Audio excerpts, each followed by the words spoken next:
السلام عليكم البنات، ان شاء الله تكونوا كامل ملاح. اليوم راني جبت لكم خبز الطاكوس ولا خبز الشاورما. ناجح 100%. تبعوا معايا البنات. نحتاج 3 كيسان فرينة. والبنات هذه الوصفة ناجحة. يجينا خبز كيما تاع المحلات.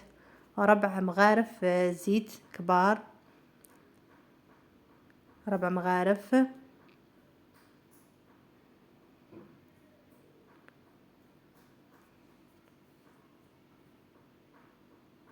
من بعد البنات نديرو ملعقة صغيرة خميرة الحلويات، ولا نديرو البنات نصف باكي. ملعقة صغيرة نعمروها مليح تاع خميرة الحلويات. مغرف سكر صغيرة، مغرف صغيرة سكر، ومغرف صغيرة ملح. من بعد البنات نتجمعوا كامل المكونات ونتجمعوها بالماء يكون دافي.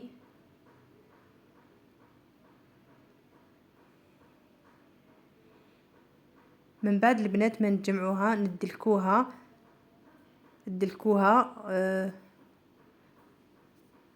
نتجمعوها مليح وندلكوها.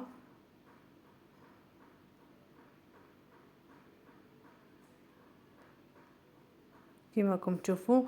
والبنات لازم هذه العجينه تريح بان تحصلوا على خبز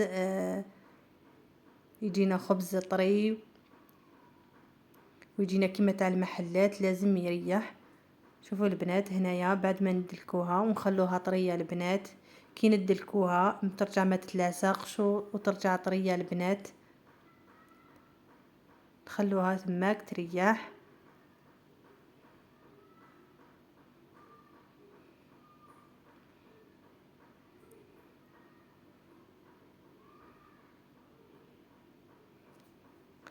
البنات هنايا بعد ما دلكناها مليح تدلكيها مليح تجمعيها كامل ترجع ما تتلاصقش.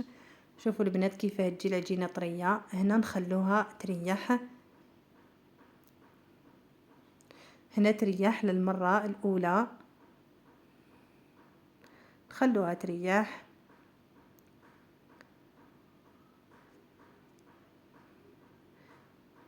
من بعد البنات نحكموا العجينه ونقسموها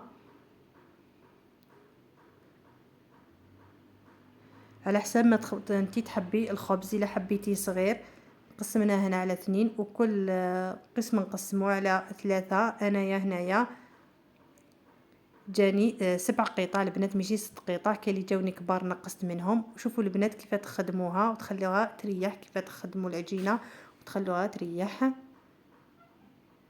تخلوها البنات تاني تريح للمره الثانيه. شوفوا البنات كيف نخدموها. كما قلت لكم جاوني 7 قطع ونخلوهم البنات يريحوا للمره الثانيه.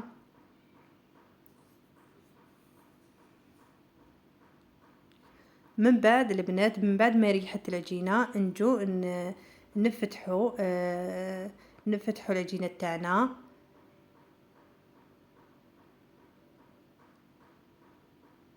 فتحوها. شوفوا البنات بعد ما ريحت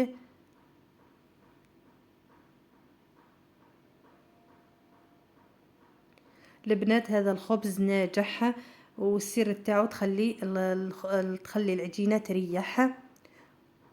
شوفوا البنات خبز يجيكم خبز ناجح 100%. روعه. جربوه البنات ما راكمش رايحين تندموا عليه.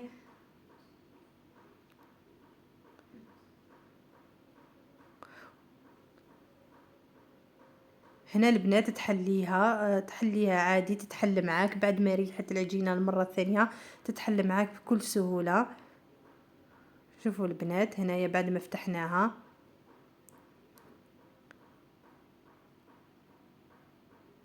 هذه هي العجينه بعد ما فتحناها. البنات نروحوا نطيبوها نحطوها الطيب. شوفوا البنات عجينه بزاف ناجحه. شوفوا البنات هنا كي تجي طيبيها كي تحسيها يدير دوك الفقاعات تقعدي تقلبي فيها في العجينه في الخبز تاعنا، تقعدي تقلبي فيه.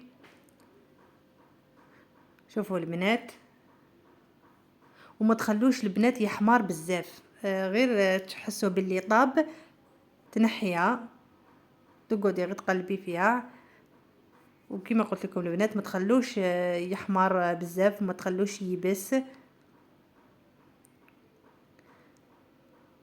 تقعدي تقلبي فيها. والبنات شوفوا كيف يخرج معنا خبز روعة روعة، تستعمليه روعة البنات. شوفوا كيف جا. والبنات كي تجي تحتفظي بيه، شوفوا البنات كيف ديروا. لازم البنات تخبوه في طرشون ولا قطعة قماش تكون نقية. من بعد البنات دخلوه في كيس بلاستيكي يبقى له هذيك الطراوة.